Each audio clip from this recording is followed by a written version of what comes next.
IELTS Speaking Part 2 and 3. Describe a time you needed to work hard to achieve a goal. Okay. Well, as an adult, I definitely have to meet many challenges in my real life. And today, if I had to share something with you for this topic, for the time when I had to work hard, really hard, and it would be my experience, my a little bit painful experience on my exam, on my preparation for the exam to get my qualification as a doctor back in China. Because after I graduated from my university as a medical student, I was eligible to take the exam to get my qualifications. That's the National Medical Board exam. It's it's quite stressful exam because I had to cram a long time for the exam. So at that time, I remember, if my memory serves me well,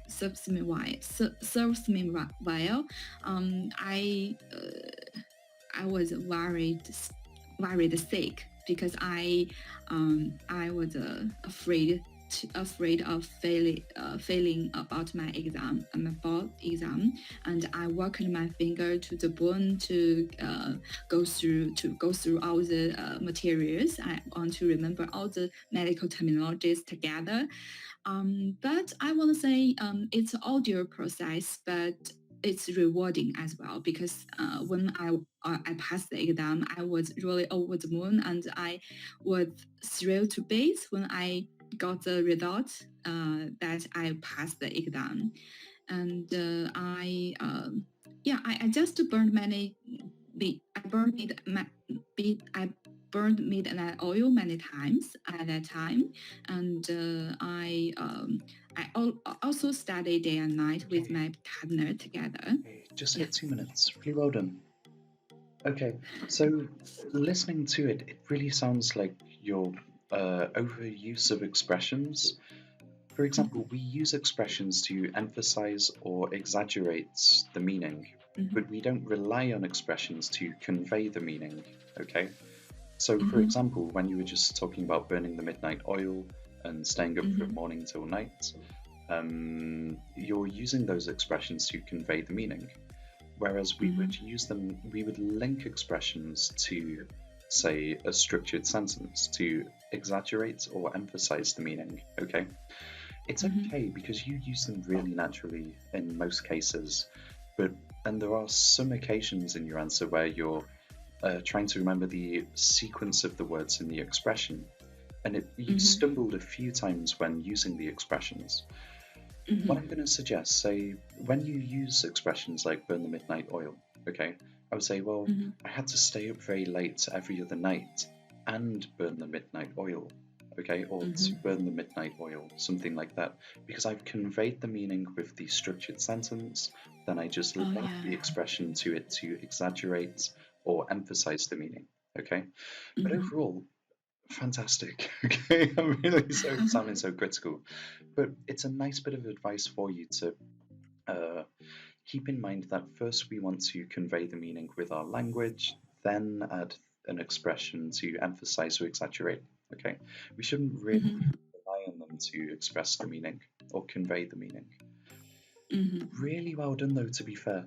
One thing I again like to point out is when you're using the Mm-hmm. article an, okay, really Yeah. link that n sound to the starting vowel sound of the next word. So as an Mm-hmm. adult, nadult, right? As an Adults. adult, Yeah, yeah. right? I said adults. Yeah, because it wasn't so clear, it Mm-hmm. sounded like you didn't say an, okay? Yeah. And I didn't say it you didn't? actually. Okay, Definitely. brilliant. Good memory. Yeah, it didn't sound like you did. If you did, it wasn't so clear.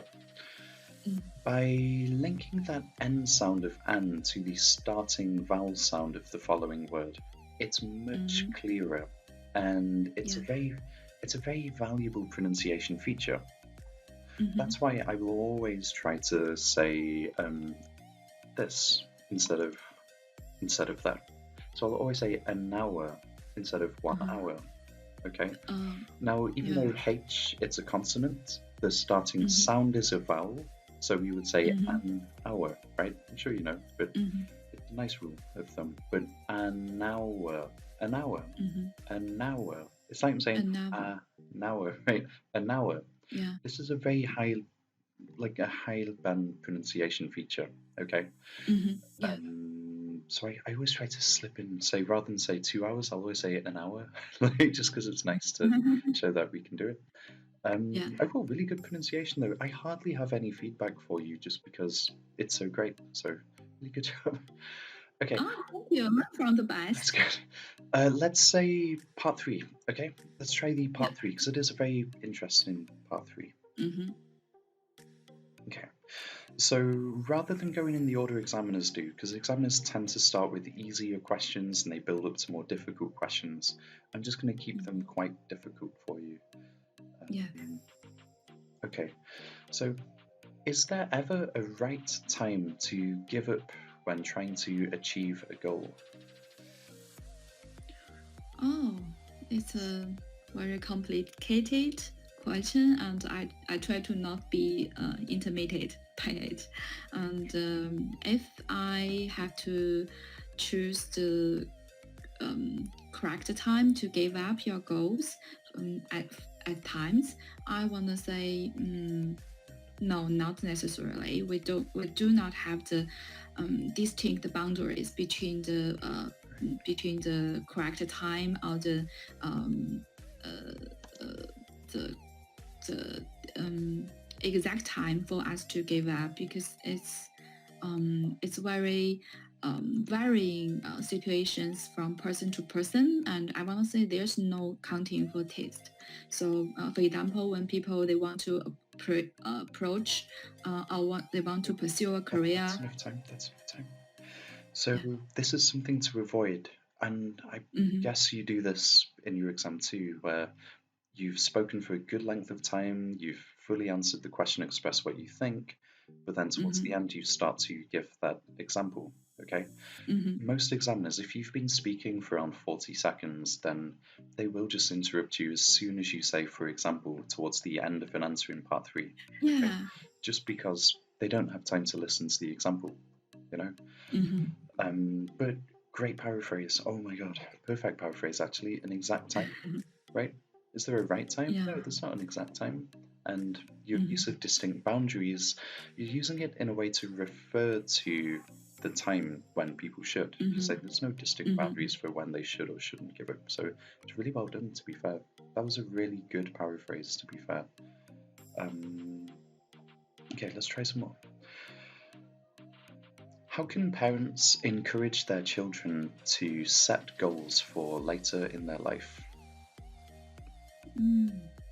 That's a good question. And because I, as a first-time mom, I was thinking this question for a little bit from time to time, and I assume that as a helicopter parent, I try to do something by myself to set a good example for my little baby. And apart from that, the parents could um, bring them some knowledge or some practical textbooks for them to be realistic about their future. And apart from that, I assume that they could have many friends, and so the parents could bring them to their peers together to talk about the possibility of their future as Good. well.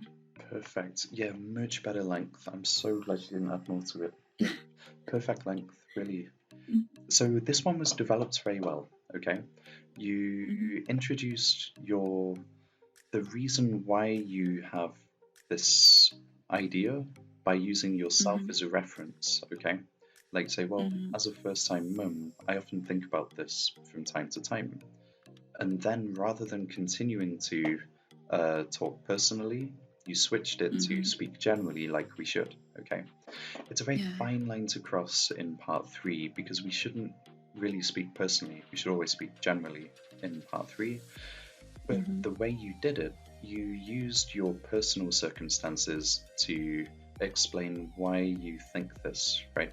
or why you have been thinking about this recently, right? Which is it's fine, to be fair. Like if I was asked a topic about, say, education and language, maybe I would say, well, as an IELTS speaking tutor, I have thought quite a lot about this topic. But then I would stop with the personal speech and move to general speech, just like you did. So it's actually really, really effective. A nice one. This is kind of an odd one, but we often call our babies my little one rather than saying my little baby. So my little one. My little one. Yeah. Well, even if you're speaking, say, to a very good friend of yours who's recently had a baby, you might say, "Oh, how's your little one? How's your little one? Oh, Is he or she okay?" Like that, It's a really hey, nice that's one. a great one. Yeah, it's a really nice one. Yeah. I did you a first time. Okay, you know this as a term, right? You know this. Yeah. You've learnt this beforehand, or did you create Uh, that yourself? I thought I spotted it somewhere on Yeah, YouTube you or definitely something. have then. Yeah, it's perfect. I wasn't sure if you'd created that or if you had heard this before, but it's the perfect term to use for a first time. No, I Yeah, definitely saw it you before picked it up because somewhere. Okay, good. yeah, it's quite a topical vocabulary I can pick Yep, up. yep. Okay, gonna move on to a more should type questions. This is really opinion orientated, okay? Yeah. You know it's going to be an opinion orientated question if they say, do you think? What do you think about that, for example, or should or shouldn't, for example? Or if it's anything to do with should or shouldn't. So it's either do you think, or the examiner might say something and ask you, what do you think about that? Or if it's going to be a should or shouldn't, it's really focus on your opinion or giving your opinion, okay?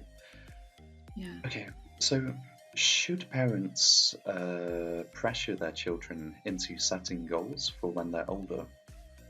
So should they? It's a similar question to the last one, but I'm asking, should they pressure them to do this? Yeah, and I would say not necessarily because pushing them too far maybe sometimes have the counterpart effects. And after the little one grows up, they could become a little bit rebellious. So resilient. No, rebelliant. Yeah, What's that? rebelliant. So Rebellious. rebellious. Sorry. Yeah, rebellious. Rebellious. So yeah, too much inter interference maybe could integrate their antisocial behaviors, and I feel nowadays children definitely have so much pressures from both the academic performances and the social expectations. Good. So yeah, I don't think we should push them too far. Okay. Yeah, this was on the long side, but I didn't pause in time when you were struggling to find the specific word. Okay, so this was a much weaker answer than your previous one, okay? Mostly because you try to give too many ideas, okay? Yeah. By giving too many ideas, you don't fully explain your ideas, okay? For example, when you were talking about it could make them rebellious, and to say why it might do that, rather than moving straight on to talk about something else after mentioning that, okay?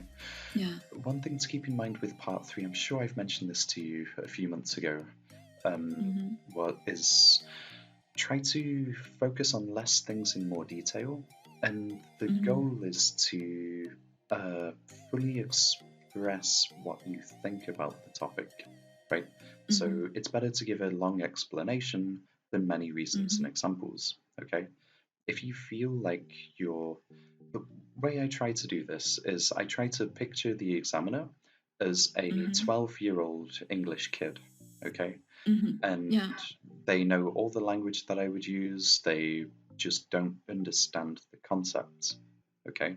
So it's as if they're genuinely asking you to find out what they've asked you, okay? So by treating it in this way, it becomes um, you be speaking in a style that really will explain what you think about it. Okay, Yeah. can we try this one more time, but without talking about too many different things? Okay, so I always try to just focus on one or two things in my answers in part three. Okay, Mm-hmm. Mm-hmm. that's about your answer though. It's the roundup at the end there. Okay, if you can Mm-hmm. do this, oh my god, it's brilliant. Okay, if you can like round Mm-hmm. off your answer, or not summarize, but just give like a finisher to your answer, or the Mm-hmm. cherry on top, as we say from speak expressions, then definitely do so. For example, my answer for a question like this might go, I'll write the question so I can look at it. Should parents pressure children?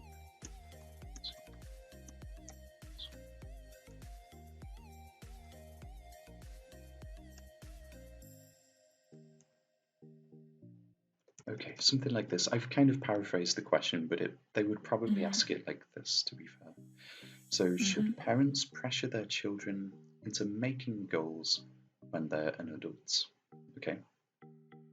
Mm-hmm. Yeah, I will try again. No, I just Um, want to. Sorry, can I give you an example answer? So, yeah, yep, sure. give you an example answer. So, because it's a Mm-hmm. should or shouldn't, I'm going to first expression of opinion. Okay. I might Mm-hmm. need to buy some time too, because, God, I've not practiced for Mm-hmm. about 6 months now, so I'm a little bit nervous about doing it, but it's okay. Okay. Should parents Mm-hmm. pressure their children into making goals for when they're adult? Mm-hmm. Well, the way I see it, parents should and shouldn't pressure their children into thinking about later life. It can have some long lasting effects on the child, case to case, depending on how much pressure the parent puts on them. For example, if a parent consistently pressures their child into thinking about when they're an adult, they might not enjoy their childhood as much as they could.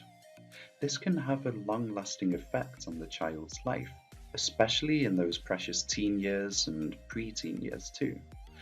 So, in my honest opinion, they should, but at the same time, they should be careful not to put so much pressure on their children. Okay. Now, I Mm-hmm. only focused in this in my answer just now. I only focused on one thing. Okay, and that was the Mm-hmm. pressure and the amount of pressure and how it would affect them. When I spoke about Mm-hmm. the effects, though, I only gave one example of the effects that it would have. Mm-hmm. My answer was 46 seconds, Yeah, which is that's a pretty great good. lens. I only glanced at it like once, I believe. Mm-hmm. Maybe more. You can see my essay. I don't know how many times I looked at it actually. But the pacing of my answer, okay, I Mm-hmm. had a steady build up, okay? I had a steady build Mm-hmm. up and I didn't talk too quickly, okay? Did you Mm-hmm. notice how I kind of actually spoke slower than I normally do when I speak normally, okay?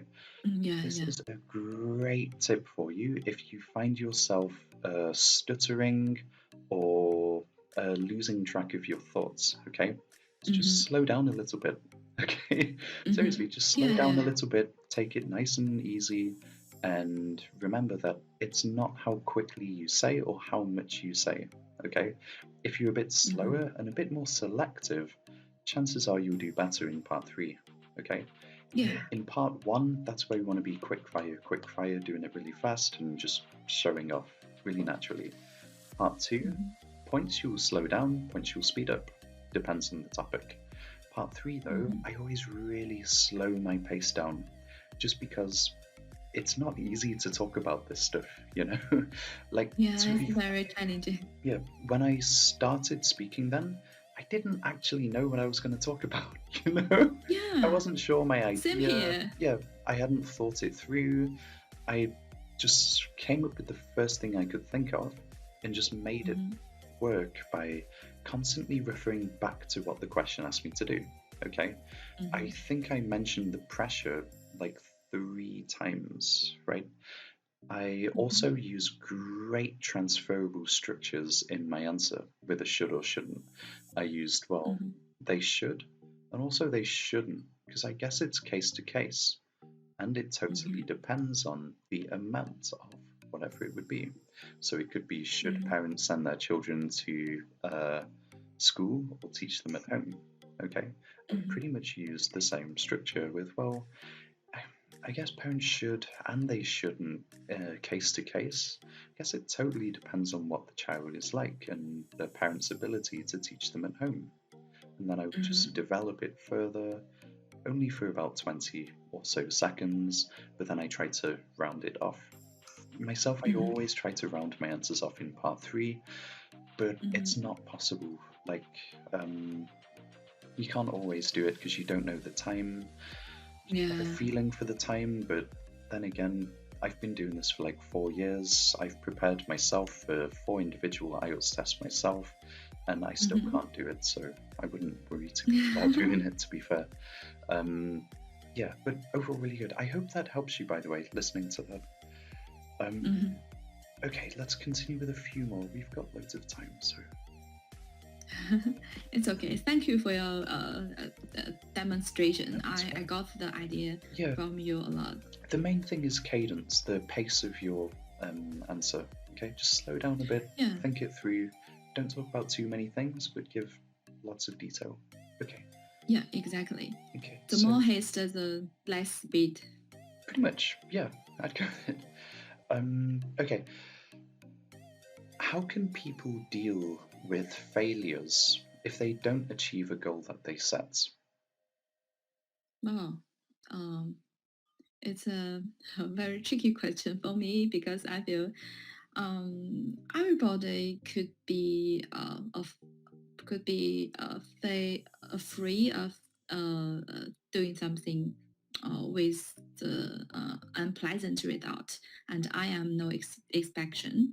And I feel there are several ways we can cope with this problem. For example, we could resort the advice and valuable suggestions from our peers and our superiors or our family members. Apart from that, we have to be open-minded to accept any um, undesirable results from our goals and our plans. Great, yeah, And Smith, apart Smith. from That's great. yeah, Yeah, perfect. I'm really happy to hear apart from that, by the way.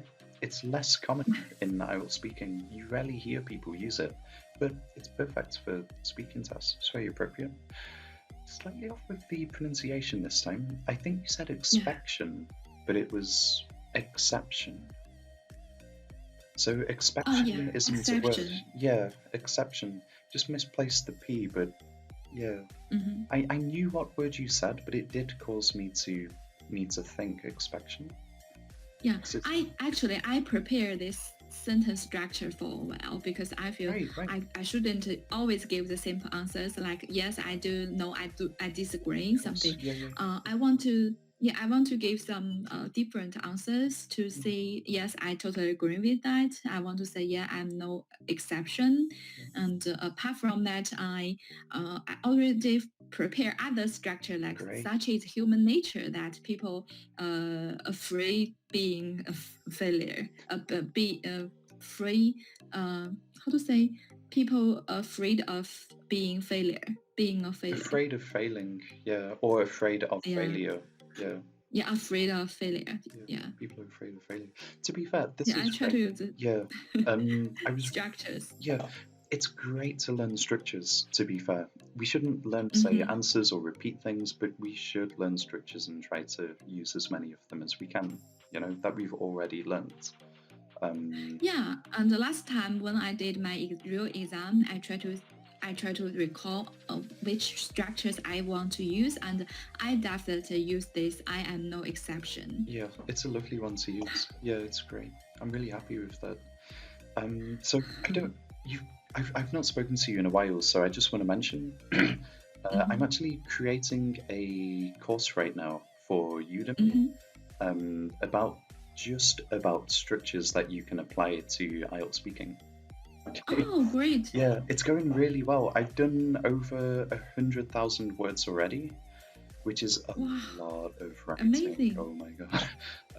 But it Yeah. goes from all the common types of questions in part one, the part Hmm. twos, and also some useful ones for part three too. I've You not you are started on doing a part three. daunting task. Yeah, it's so good though. For example, Hmm. if you don't mind, we just move away from part three quickly so I can introduce this to you. Sure. Um, in part one, there's a really common Hmm. type of question called prefer, right? Do you prefer this or Hmm. Yeah, that? prefer. Okay. Do you prefer A or B, right? Yeah. For example. So it could be, do you prefer to drink tea or coffee? Do you prefer to watch TV series or Yeah. movies?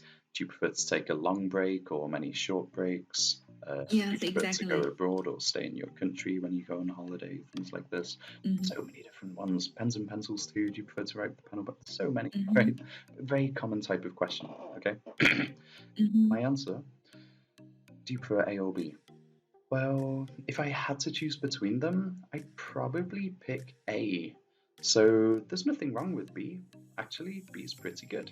However, I just love A. It's better for me, it's more useful, and I'll always choose it over B, right? See what I did? Great. Do you prefer to drink tea or coffee? Well, Hmm. if I had to choose between them, I'd probably pick coffee. So there's nothing wrong with tea. Actually, tea's pretty good. I like a good cup of tea. However, I just love the way coffee tastes. It's just better for me, and I choose it over tea. See how I do it? Do you prefer to write Very with a natural. yeah? Do you prefer to write with a pen or pencil? Uh, Well, if I had to choose between them, I'd probably uh, pick pens. So there's nothing wrong with writing in pencil. At home, it's pretty convenient. However, I mhm. just prefer the way pens look on paper and the way they feel in my hand, so I choose pens over pencils any day. Right? See how I'm doing that? Excellent. Regardless of the topic, that structure kind of stays the same, right? The Yeah. value is in that conditional that I'm using, though. Okay, so I even Hmm. paraphrase the condition in the result. Hmm. So I go from choose to pick, right? And Hmm. I'm using complex grammar called hedging. So I'm not just saying I will pick, I'm saying I'd probably, right? So it's very uncertain. It's hedging, which Yeah. is complex grammar. Plus, I'm going straight away with the connective into a natural expression, and I link Hmm. all of the sounds of the words in there's nothing wrong with. So it sounds like one word, very valuable. Hmm. Just say one thing, then I contrast to the one Hmm. that I prefer, just one or two things, then I end it with that cherry on top. I'd pick Hmm. this over that any day, for example. Hmm. It's great. Yeah, that's great. But I'm wondering where I can get the access to this kind of course. Oh, it's not ready yet. Yeah, it's not ready. Um, Hurry up! Hurry up! yeah, I know, right? Because of the whole like lockdown, I need to wait to Uh-huh. start filming it because my friend is a YouTuber here, so he's a pretty Hmm. successful YouTuber actually. So he's got like the equipment, like the cameras, the Hmm. studio, things like that. Hmm. But I can't leave the house right now, so we can't start filming it. But when it's ready, I'll send you a copy. You know, yeah, Sure. Thank it you. might be Thank you, helpful. Tim. Yeah, Jim, I'm looking forward to that. yeah, I hope so. Yeah, it's pretty good. I'd like to get some feedback before I post it to Udemy. And Thank you. anyway, we've gone way off topic there. Shall we? Should we try one more part two and three? I think we've got Sure. time. Yeah. Okay, so we've got about 17 minutes left. I'm ready when you are. Okay. Yeah. Personally, I'm a health conscious person, and I always read a lot of articles about health and about our human well beings. And recently, I've read a lot. If I had to talk about an article particularly, I it would have to be the article from the BBC News published yesterday, because this morning I read it and I was enlightened by the article's contents. And it's talked about a controversial topic about the masks in this pandemic diseases, because I know many countries, including in New Zealand, the authorities didn't recommend people to wear any masks because they said it will be trick the pandemic feelings in our public. But to be honest with you, I totally disagree with their statement because I was thinking if we could do anything to protect ourselves from the respirational diseases, and even my super tutor, my PhD super tutor, advised me to wear mask in this foreign country. So when I spot this article said we should take the procedure, to take the precaution of wearing masks to prevent the disease, I was thrilled to bits because I thought, yeah, great man thinks alike. So I just tweeted and posted in my friend circle, and I want my friends and my family members to know the contents and to follow it, to do what we can do to protect ourselves Yep, and as just well the 2 as the minutes. lives. Great. I'm very glad you toned down on the expressions this time, right? Really toned them down, and it's perfect. It was much better style than the previous one. Okay, just a few corrections to be fair. The main I thing I get listen for triggered. with you is corrections. So, yeah, our human well-beings, our our well-being, basically, our well-being. Oh yeah, I forgot to write well, yeah, actually. Our well-being. mhm, Well, yeah, yeah, the word you were looking for was trigger.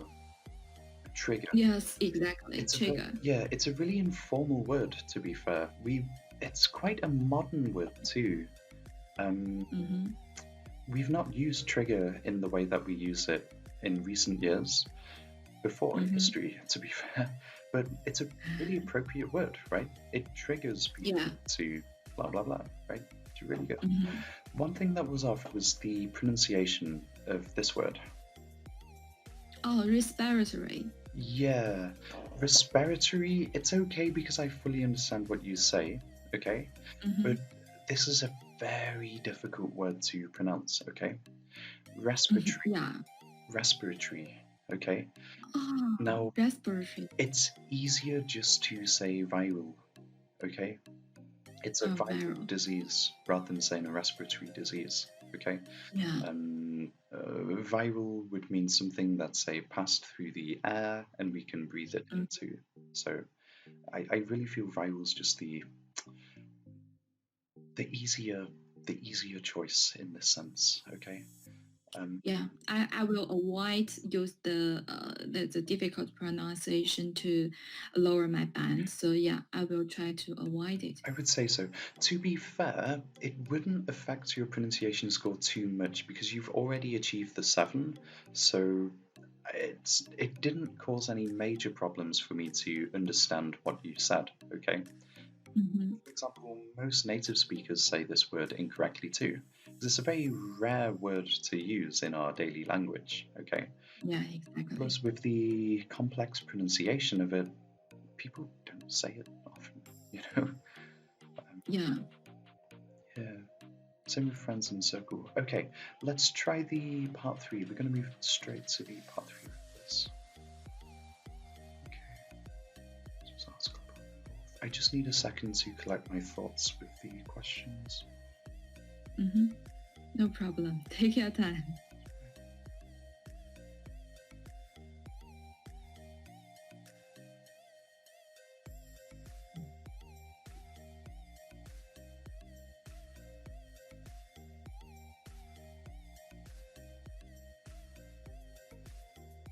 Okay. So, why do you think people do things that hurt, that damage their health? So, why do you think Pardon, you people? mean? Sorry, why do you think people do things that will damage their health? Oh, such is human nature that they could be obsessive about something which could provide them with instinct gratification.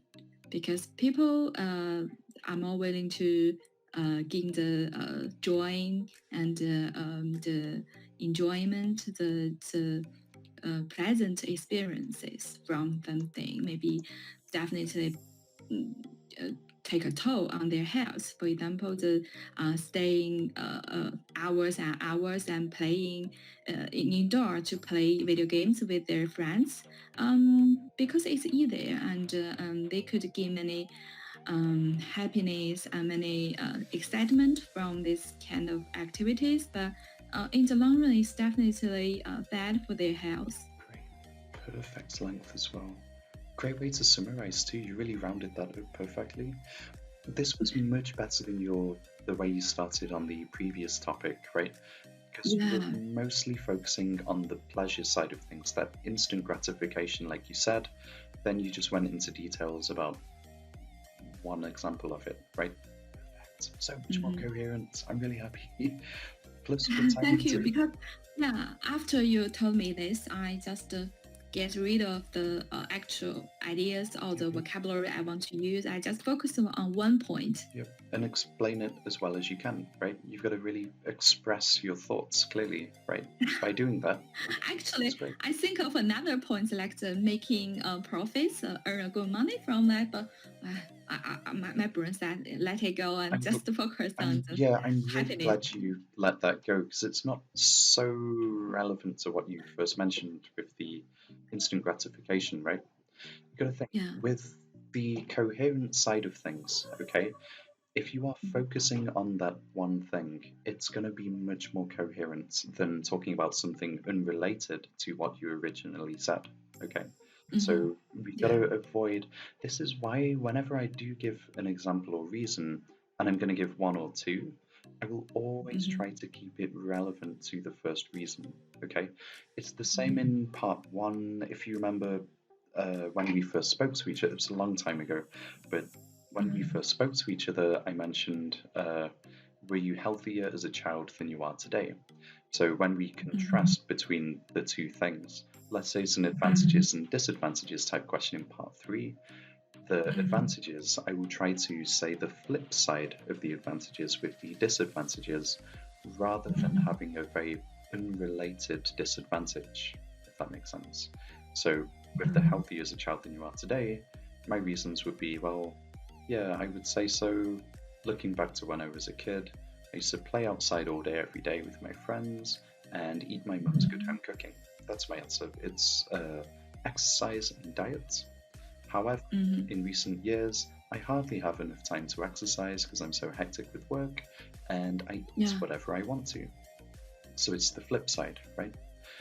Mhm. What are the advantages and disadvantages of spending a lot of time on your health? Okay, I might say, Mhm. well, like with most things, there are two sides to every coin, right? On one side, it can do someone a lot of good to spend lots of Mhm. time on their health. They'll Mhm. probably lead a healthier and longer life and, in that sense, be happier. However, Mhm. on the other side, if they spend too much time on their health, they might not have enough time to do other things because even though they would be healthy, they wouldn't have the Mhm. time to, say, enjoy their life or something like that. Didn't really think that one through too much. Probably wouldn't be a question now I think about it. But Yeah. Yeah. the flip side was relevant to the other side, right? I just focused on the amount of time that they spend and just said Mhm. the upside of that and the downside of it, right? Yeah. You're right. Um, okay, let's try some more. We've got about 5 minutes left, so it's enough time to continue. Um,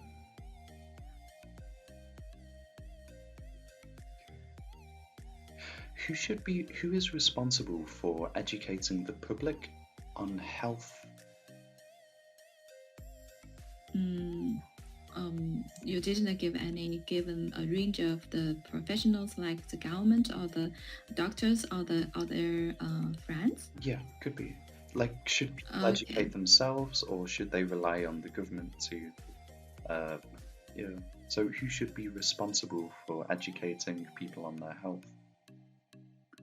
I feel the authorities measuring health sectors should hold themselves accountable for improving the well-being of the society, Irish society members. I mean, because they definitely hold a solid information system about medicine, about health care. So they should give many good, valuable advice and suggestions to them to promote their well-being. There are many ways they can do. For example, they could post some videos online to educate people how to give up smoking, and they also could do some campaigns in our community, Yep. as well. In this sense, these were really good, the examples at the end there, because they were just there to support what things they could do, right? In that way, Yeah. the example is perfectly appropriate to use. The length as well is a good length, 50 seconds. A word you were looking for was public awareness. I think it's public awareness. It's a great collocation, to be fair. It's public awareness. Public awareness. A nice structure too is take responsibility for. So, in my opinion, health professionals that work for the government should take responsibility for public awareness. Okay, something like that. Yeah.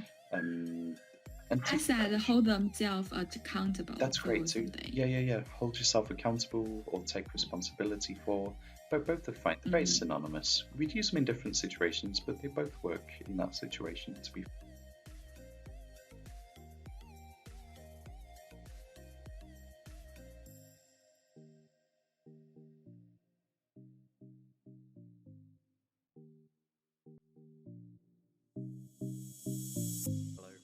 Jim here with IELTSspeaking123.com. Thanks so much for watching my video today. I hope it's been helpful. If you would like to see more, please like and follow the Facebook page for updates and get involved on my website. It's IELTSspeaking123.com. You can do video or voice calls for free with any of our active users. I have countless materials that you can browse, plenty of advice and helpful tips to make the IELTS speaking test a more enjoyable experience for everybody. So thank you very much for listening, and I hope you have a great day. Thank you.